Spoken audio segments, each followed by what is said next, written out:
Hello, and welcome to the Consistent Profits Podcast, brought to you by Inside Out Trading and Brian McAvoy, where the focus is on consistency, because when you have the consistent part down, profits become easy. Hello, everybody. This is Brian McAvoy with a new episode of the Consistent Profits Podcast, brought to you by Inside Out Trading. I'm really excited today to be interviewing Louise Bedford, creator of The Trading Game and Talking Trading. Louise, thank you so much for being on the podcast today. Oh, it's just such an honor to be here. I'm so excited about your podcast, Brian. Yeah, I've been really excited for a while. We've known each other for a while, and you're pretty well established. Now, for those of you who don't know Louise, she is a best-selling author of 5 books on the stock market. She's one of Australia's most compelling speakers on the share market and has been trading the market since 1990. And she's also trained thousands of people to maximize their own trading potential. She's a behavioral finance expert and has degrees in psychology and business. She's been running the 6-month repeat for free mentor program called The Trading Game since the year 2000. And she's also the founder of Talking Trading, a free weekly trading podcast. Known as the corporate executive who lost the use of her arms and achieved financial freedom by trading with a pen in her mouth, she will inspire you to achieve your trading best. Her key areas of focus are using candlestick charts, trading psychology, pattern detection, the impact of neuropsychology on trading decisions, and trading crisis management. Again, I've known Louise for a while, and I have a lot of respect for her as both a professional and a person, and I've always enjoyed the conversations we've had. Again, thanks for being here, Louise. Absolute pleasure. Now, as far as like your, one of the challenges that's mentioned in your bio, as far as, losing the use of your arms, and having to trade your way through that. So you know what it's like to overcome adversity and get back on top of things. We might as well just start right there because a lot of traders are struggling. And so, what do you find are the key things, to help traders get through challenges when they arise and minimize their impact? I think habit formation is so important. Do you know there's an interesting piece of research, and it really inspired me. It said during the times that you're building habits, whether you're experiencing adversity or whether life is going smoothly, the next time you have adversity in your life, you'll resort to that habit, whether it is a good habit or a bad habit. So what does this mean? While things are in that habit formation stage, make sure you consciously choose the habits you want to commit to. Because when you go under pressure the next time, you're going to resort to those habits. If you're used to running to get rid of your bad juju and you feel a lot better after a run, you're going to run your head off next time you face adversity. If perhaps you drink yourself into a stupor and that is your habit every night, you're going to double down on that and drink even more when you're under pressure next time. So that can make it quite within our own sphere of control with what we do for our future selves, Brian. And I just love that. Create the right habits, and then when you're under pressure, you will resort to those habits, and you'll either be driven further ahead in life or you'll slip further behind. Yeah, interesting perspective. I've heard lots of different kind of answers to similar questions, as far as dealing with challenges. And that first time I heard anybody talk about habits, but yeah, I can see how that's really powerful. Now, I know you're also pretty health conscious, so I imagine you also, especially when you are dealing with some adversity, you're taking extra good care of yourself as well, as far as what you eat and you sleep and getting some exercise and all that kind of stuff too. Yeah. It's so important. And as traders, we often forget that. I think we don't realize we're in a high performance area, and any high performance endeavor, we need to train as if we were an Olympian, where we look after our sleep, we look after our diet, we focus on being the best version of us that we can be. Now, whenever we have all of those little places as like a little snakes and ladders game, which I'm not sure whether it's called snakes and ladders in the US, but there's a game in Australia where you go forward bit by bit, but then you can sit on top of a snake and you slide all the way back down. So that game is a little bit like trading. You go forward bit by bit, and if you do several wrong things in a row or even one big catastrophic thing, you can go right back down to where you started. So, to avoid that catastrophic event, we do need to look after all of those little 1% areas in our lives. Yeah, indeed. Well, now speaking of and yeah, just FYI, it's yeah, in the US it's called shoots and ladders. Ah, They're like little playground slides. that's it. I think we probably went with snakes because snakes are Australian, in terms of trying to kill us. So maybe the traders here face a few other challenges. Yeah.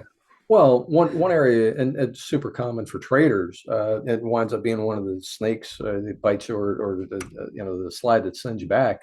Is self-sabotage. And Mm. now, of course, there are a lot of traders. They'll get to a certain level of success, and then they sabotage themselves. What are some of the top things that you see traders do to sabotage their results? Mm. Look, traders have an uncanny ability to snatch defeat from the jaws of victory. They get onto a roll, they have win after win after win, and then because their ego inflates, down they go. Now, one of the things that with self sabotage is it can be difficult to spot in yourself because you don't realize it's happening unless you've trained yourself to have that perspective. Now, one of the things I look out for, I mean, for me, it's chocolate. Once I start overindulging in chocolate, oh my goodness, I just know that that's my warning sign. But some of the other aspects might be maxing out your credit card, indulging in online, shall we say, proclivities. It could be shopping too much. It might be buying a big purchase that you hadn't planned for and that you hadn't discussed. If you have a spouse, you hadn't discussed that purchase with your spouse. There are lots of ways that we can shoot ourselves in the foot, and they're actually called SAD behaviors, SAD. Now, have you heard of that, Brian? It's an interesting area of research. I take it that's an acronym. Yes, it is. It Okay. is. I think the thing to think of it, I like the idea of it being a sad behavior for a start, but it's a self-aggressive and destructive behavior. Now, it can start in a small way, or if you miss the warning signs, it can end up in a big way, harming your trading account. There are lots of things that you can do about this, but I do want to add in a little controversial method, and I've found this to be particularly successful for myself. Weirdly, and this does sound counterintuitively with this, is if you see yourself experiencing these self-aggressive and destructive behaviors, one of the best things that you can do is to add stress to your life. Now, that sounds weird, doesn't it? Because you think you're stressed. Why would you add more stress? Mhm. But if you add more stress in a short stint and in a subtle way, that can help you overcome those aggressive behaviors to yourself. So, ways that you can add stress. Let's give you perhaps an example. I notice when I'm eating just bucket loads of chocolate that once I notice that, if I become aware of that and I add the stress of going to the gym more frequently, one extra routine per week won't kill me, but that extra pressure on my body makes me snap out of it. It could be that you add stress by saying, I'm going to bed at this particular time tonight and setting an alarm. Now, that process of setting an alarm, we know that the alarm has stress involved once you wake up, but that setting of the alarm actually also has a little bit of stress involved. Mhm. They've measured people in functional MRIs, and even the setting of that alarm can be a pressure oriented action. Yeah. So find a way that you can subtly add a small amount of stress, but in a positive direction if you are on the brink of self sabotaging. Hmm, interesting. Well, um, on the topic of self-sabotage, one thing that I see happens all too often in trading is where not only will a person start sabotaging themselves, and I've experienced this personally, I'm curious to get your take on it, but where a trader will start sabotaging themselves and they don't stop until they've completely blown out their account. It's not like they quit when they've lost, half or even three quarters. It has to be like completely blown. I mean, my experience was I actually had my account up about $47,000 when I started the cycle. And I couldn't stop myself until it was clear down to 1700 and I had to stop. So, what are your thoughts on that as far as why with traders, we don't just sabotage it, we'll sabotage it to ruin? Won't we? The interesting aspect here is that very few traders who have done that would find that that is an isolated occurrence. Often, if they look back in their lives, there will be other areas where they have gone to excess. They have been that A type where they've pushed themselves past the point of pain and injured themselves. They have overspent in such a way that it has hurt them in some way. And often, as traders, we do attract that A type of personality. The level of conscious thinking that this requires tends to drain us. We can get a bit spent. And when we're spent, we know that actually we become more animal like. The conscious behaviors that we've tried to mask with become more instinctive. And that is the risk. That is the risk because we're trying to focus on our cerebral cortex, the outside of our brain. That part is the most modern part of our brain. And we're trying to stay away from that very central core of our brain. And that's more animalistic. So the thing with this, I do suggest to people who have got that self-sabotage urge and then noticing it in their trading, become aware of the other areas of your life that have actually had that trait occur and come forward in the past. You'll see that it's not just trading, there will be other areas, and maybe it's time for you to rethink that. Introspectively think of the triggers that led you to that type of behavior. Understanding those triggers and your reaction to those triggers, that is such a missing step for so many traders. If we can look at that and realize what we have on our plate, that it could recur, we can recognize that those triggers earlier in the future. Huh, that's a pretty cool perspective. Hadn't thought about that. Um, what are your thoughts about sometimes because I had this conversation with a buddy of mine. He did an experiment where he wanted to see what stress did to his trading and to him. And so he intentionally put himself in a stressful situation, even though he was a competent and successful trader. And so he did this stress experiment. And what came out of the conversation with that was because when he first started into it, he was just making some mistakes. It wasn't really hurting him too bad. And then, after a couple more weeks, he's making big mistakes. He's starting to lose money now. And then it finally got to the point where, yeah, he's just out of control, and he had to stop. And so what we kind of came to as a conclusion out of that experiment was that it's kind of like when you're a workaholic and you just work too much, and your body says, "Hey, we just can't deal with this stress, and so we're going to force you to take a break." And that was one perspective that we found. Okay, well, with some traders, maybe that's why they blow out their account, is because it's their subconscious saying, as a survival mechanism. It's like, we're going to force you to stop trading because it's so stressful on you. And it's just, but yeah, it's like you're not stopping, so we're going to stop you by taking away your account. What Yeah. are your thoughts on that? Yeah, I think it's incredibly accurate. I do think one of the aspects here is often the way we do one thing is the way we do everything. So that process is quite fascinating, isn't it? I do believe as well that people often work towards the vision that they have for themselves. And what you're talking about here, it smacks to me of a financial thermostat level where sometimes, and in my own trading, I kept on getting up to this certain level of equity, and then I'd drop back down and I'd get back again and I'd drop back down. And interestingly, I mean, there's no coincidence with this, but it was around the profit that I received in my final year of working a corporate job. Once I hit that, it seems that I dropped off Right. because I had anchored my profit potential to this arbitrary point. And that arbitrary point had nothing to do with what my potential was. It had everything to do with what my past behavior had permitted. So I do think it's a good idea to examine your money scripts, work out what does good look like for you in terms of your finances. If earning $30,000 a year is what you're after, usually your trading will reflect that and you'll have trouble getting over that hump. So let's talk about some strategies there, and I'd be very keen to hear your views, Brian.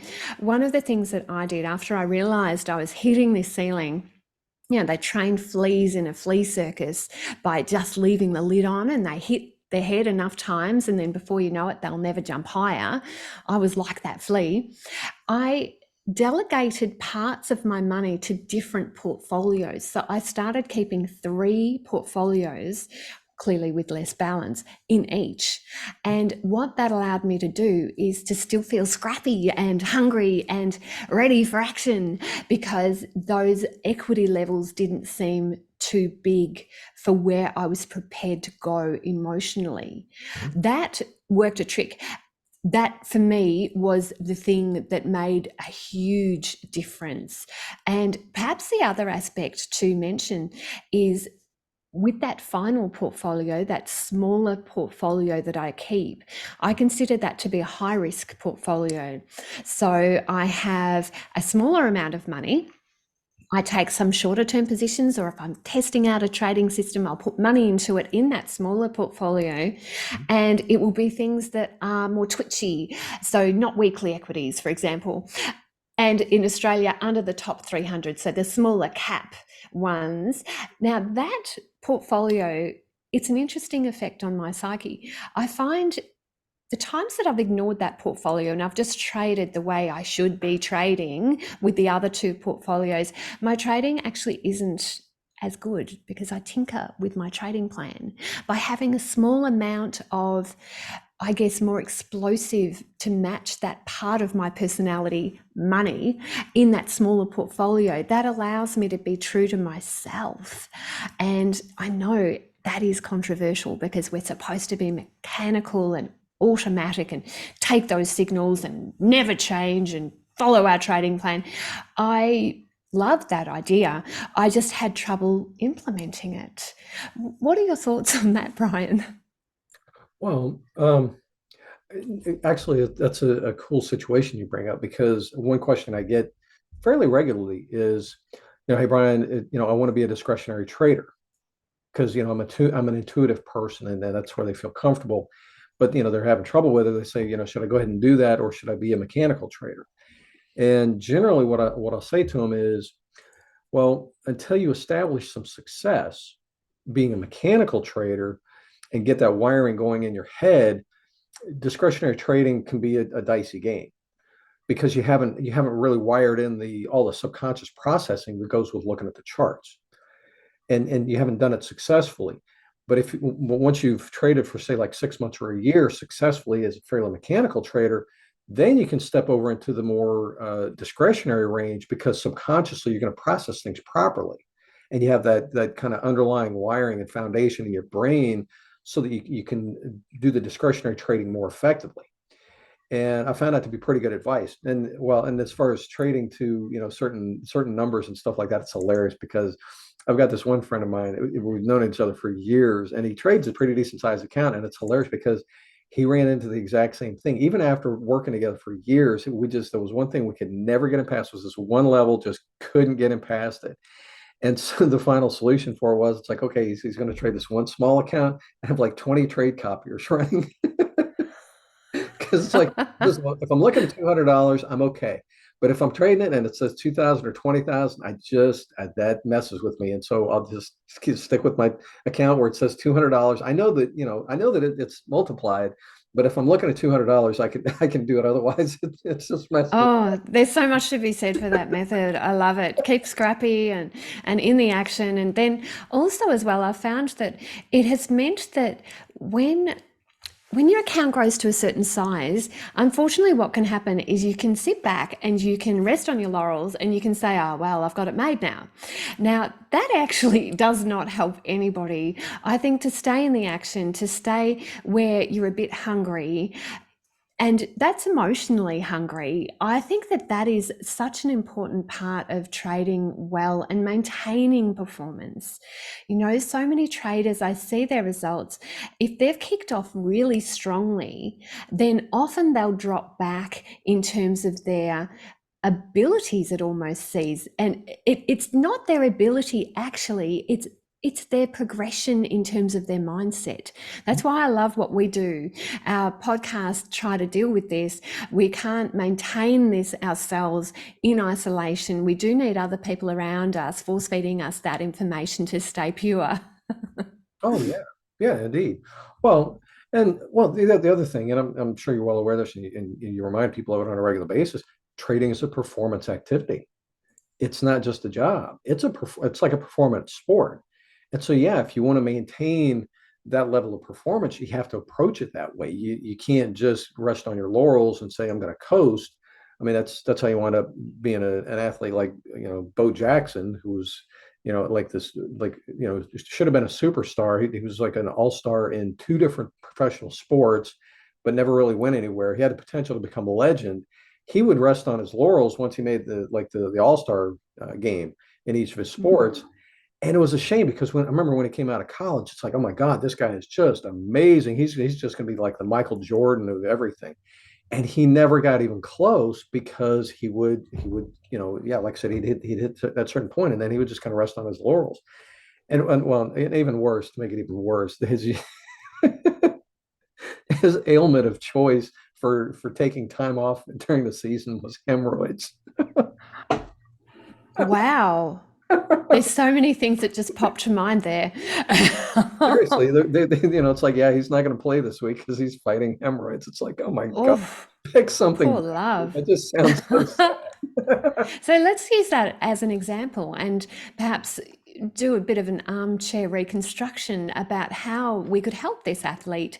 If we look at habit in terms of a broad perspective, forming habits is one aspect, that initiation aspect, but there's also the maintenance aspect of habits. Oh yeah. Now, some people are natural finishers. They love to finish projects. They tick every box and they feel like, yay, I've done it, and they get a big endorphin rush.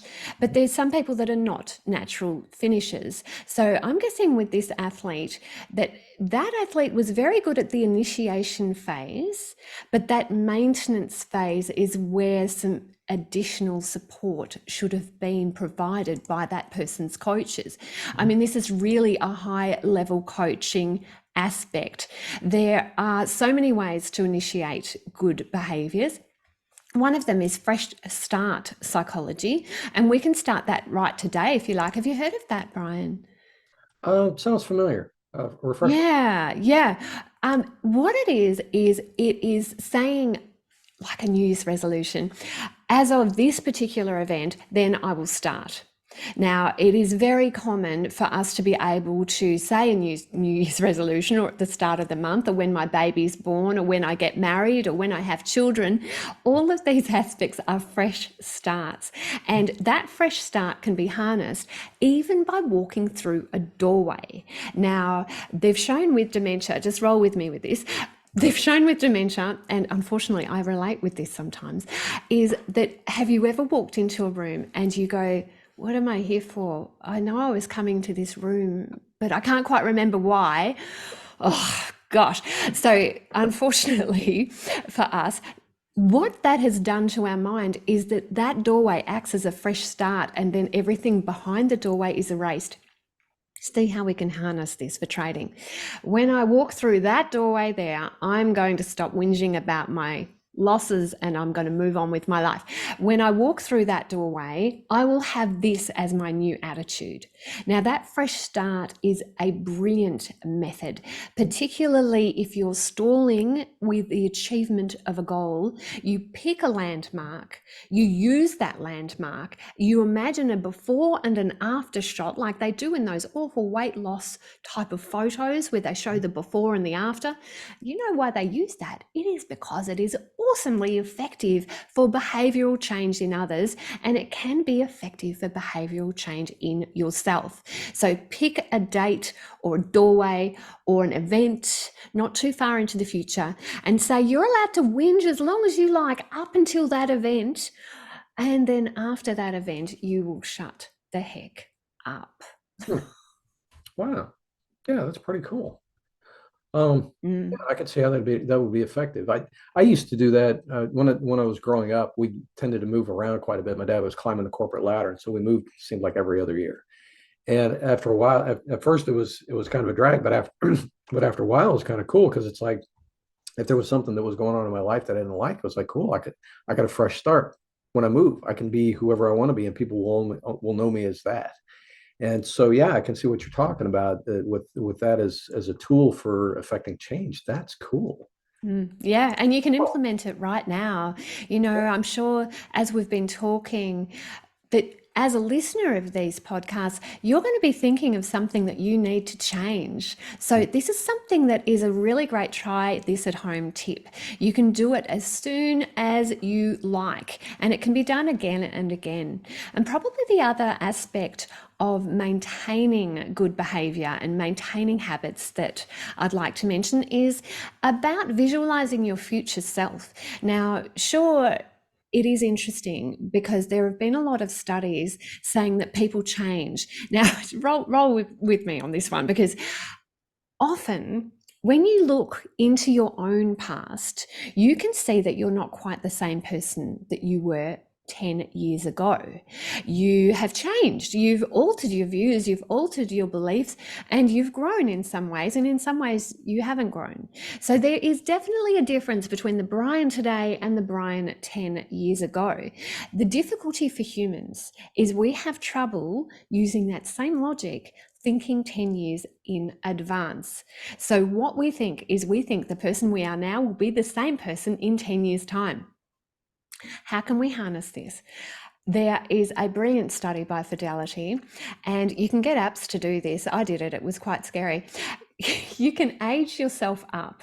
You can say, what do I look like 10 years in the future, 15 years in the future, 20 years in the future? What will I look like?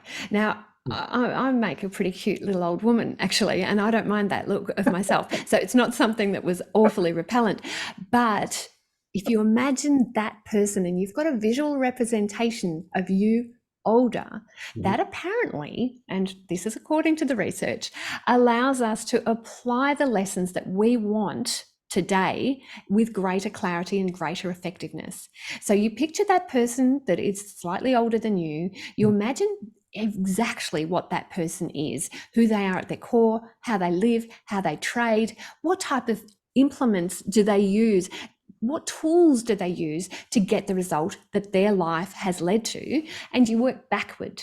Now, if you've got that visual representation, and really, I mean, it is a little confronting because we don't like the thought of ourselves getting older, but once you can see yourself, those future self thoughts can actually embed themselves in your current behavior to a greater extent. Wow, that's really cool. That's very cool. Well, kind of right along with that, because one thing, of course, as we get on with life, regrets are something that happen and then develop. So one thing I've noticed, especially like with trading, a lot of people are really hard on themselves with their trading and some of the Mm. mistakes that they've made. And they look back and for a lot of traders on a daily basis, they're beating themselves up. How do you see the role of forgiveness and forgiving yourself for traders? Ah, yeah, this is a good one to combat because often I think the popular idea is that we instantly forgive ourselves. We say, it's okay, I'll do better next time. And It's fine. We have a hot bath or a hot toddy, as whatever our vice happens to be, and we move ahead with life. Now, I have to say, I'm not all for that method immediately. I have found it's much better if we kick ourselves first. Now, as traders, we have to be hard on ourselves. Nobody else is going to be breathing down our neck unless we're trading somebody else's portfolio and they're the manager in that situation. Usually, we are looking after our own money and we have to make sure that we are looking after our own continuous professional development. Now, I've seen traders repeat the same habit again and again and again and not learn the lesson required from that particular downfall. I've got a trader, I'll give you an example. She's a great trader, but she gets bored. So then she changes markets. And every time she changes markets, we know when we start a particular market, start a particular trading strategy, 99% of the time we'll take a dip in our equity before it increases. So just as it increases, she switches to a new trading instrument or a new market. So she never gets traction. Yes. So we're after traction as traders. So I suggest if you make a mistake and you're aware of that mistake, kick yourself first. Say, I did the wrong thing. Oh my gosh. Even if you call yourself names, get out of that name calling and think about the action that you can take next time. So in the future, how will you behave so that you don't repeat this mistake again? And then only at that stage, forgive yourself. Forgive yourself. Now, one of the things that I think is a really good way to handle this is I did the best that I could with the resources I had available at the time. Mhm. Now, just speaking from a personal perspective, I got to say that to my father on his deathbed. I said, in a lot of ways, you were a very tormented man, but as a father, I think that you did the best that you could with the resources you had available.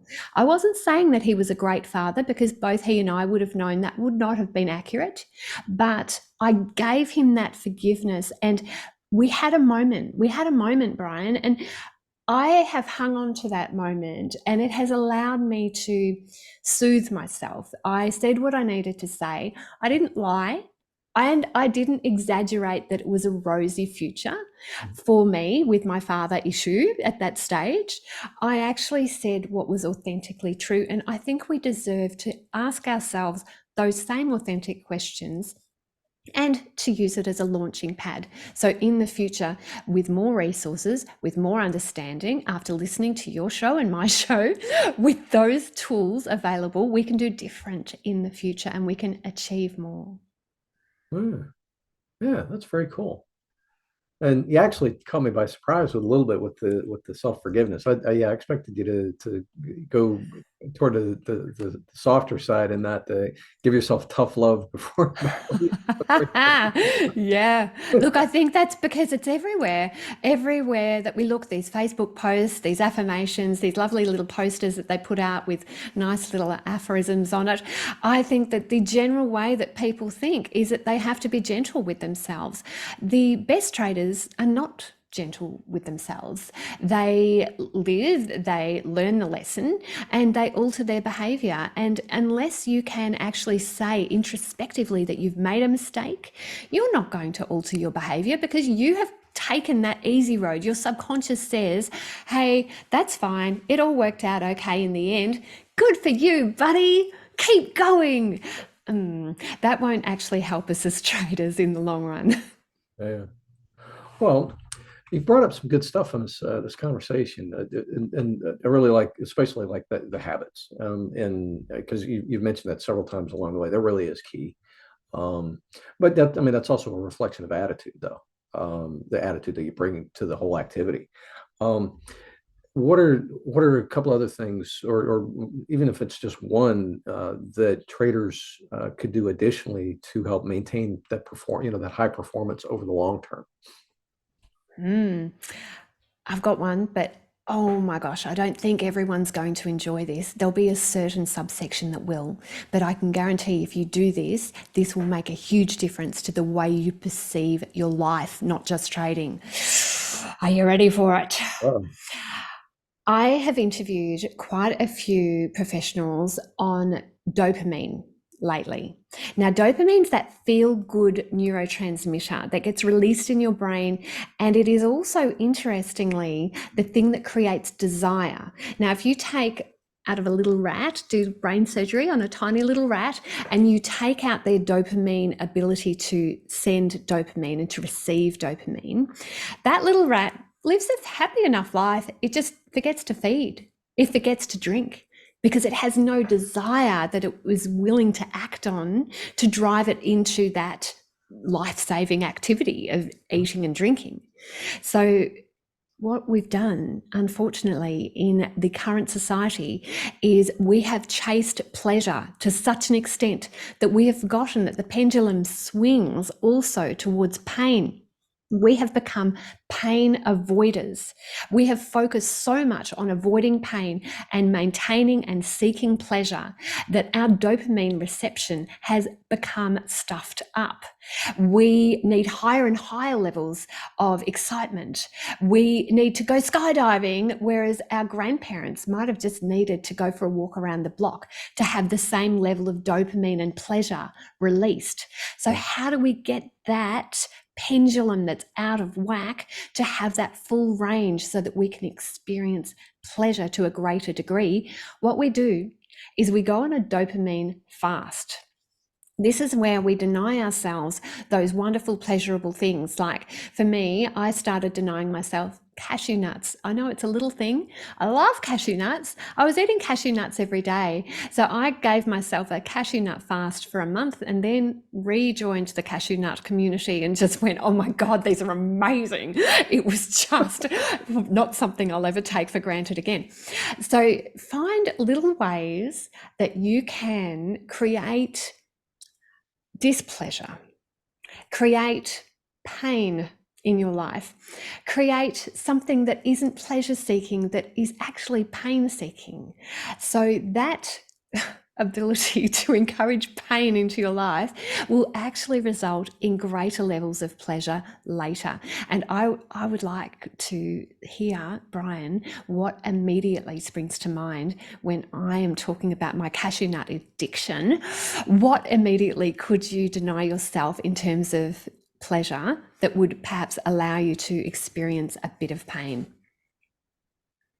oh well, as far as the whole dopamine addiction, oh yeah, I mean everybody's experienced in today's modern age. If you have a cell phone or you've been on a computer, you've experienced dopamine addiction because Oh, yeah.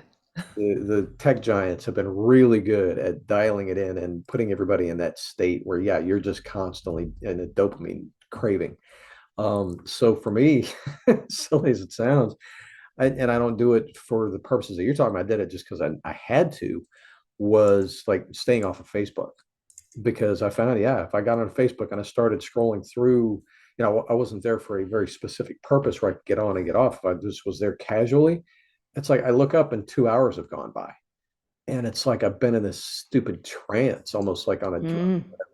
And after a while, it's like, yeah, I just realized I just have to stay off, because otherwise it totally hooks me in the head.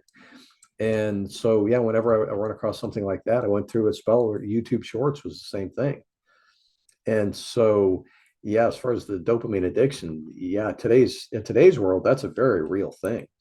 And It is, being able yeah. to unhook yourself from that and just get back to, like you said, just not where you're not taking it for granted anymore. It's like, yeah, that's huge. So, yeah. I think every trader needs to consider how they're behaving in terms of dopamine.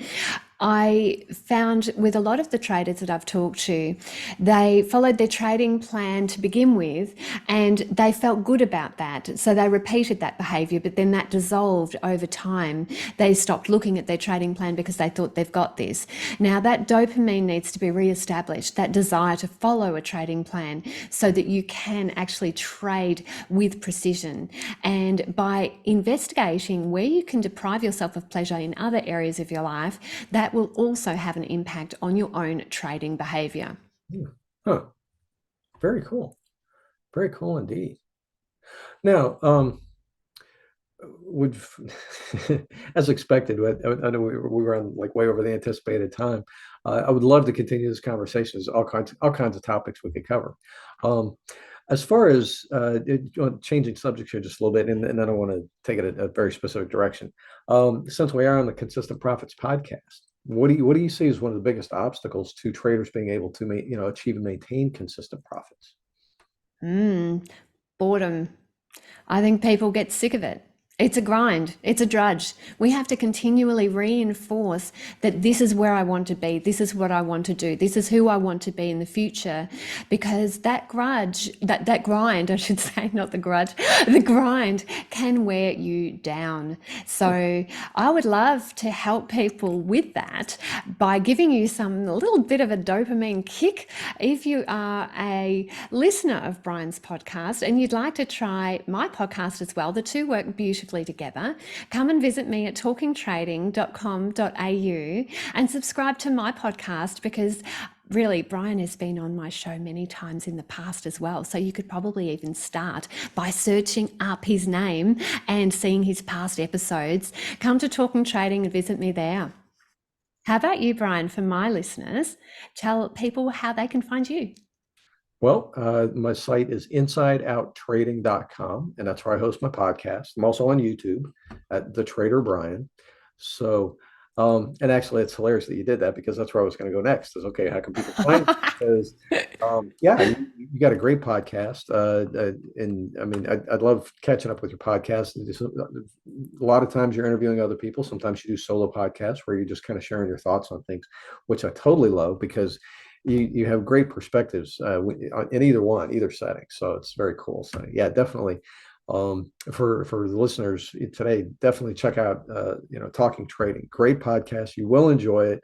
Um, Good insights, all different aspects of trading. I mean, Louise she's really solid on the trading psychology, but she also is pretty sharp as a technical trader and handling the business side of things. So yeah, very worthwhile resource and enjoyable, as you've had a good sample here today. So um, yeah, and what my main thing is, like Louise has touched on a few times, um, you want to take action though. Don't be complacent and just take things for granted and just let whatever continue. Main thing is, if you've enjoyed what you've heard today, if you like what you've heard, yeah, do take action. Do go over and check out her podcast. The Trading Game, her site, tradinggame.com.au. Excellent resource there. If you want to get onto that training, I know it's excellent. Been around for a long time, very well established, very well refined program, and it's a repeat for free, which is hard to beat. But also, the Talking Trading podcast, excellent resource. So don't just sit there and listen to this and go, oh yeah, that was cool, and then forget about it and it's gone from your life. It's like, if it resonated with you, yeah, act on it, check it out. Go hook up with Louise, and you'll be glad that you did. So. Well, any final words of wisdom for our listeners today, Louise? Recognize the incredible resource that is in front of you. Brian, thank you so much for having me on your show, and thanks for coming back onto my show as well. You, maybe a year ago, 2 years ago, you got me out of a bind. I needed 2 interviews, jam-packed, fast, and you were there for me. So thank you so much, my friend. We'll be talking to you next week on the Talking Trading Show, and yours is a weekly show as well, isn't it? Yes, it is. Yes. So join us next week. Well, me on Talking Trading and Brian on InsideOutTrading.com. Excellent. Yes, indeed. Louise, thanks again for doing this. And everybody who's listening, I applaud you for taking the time to attend the podcast and pursue the development and growth and become a better trader. And we'll see everybody on the next episode of the Consistent Profits podcast. Talk to you soon. Cheers. Thank you for joining us today on the Consistent Profits podcast, brought to you by Inside Out Trading. Make sure to swing by Inside Out Trading and pick up your copy of The Proven Formula for Consistent Monthly Profits. If you enjoyed the show, make sure to subscribe on your favorite channel, and we'll see you on the next episode. Cheers.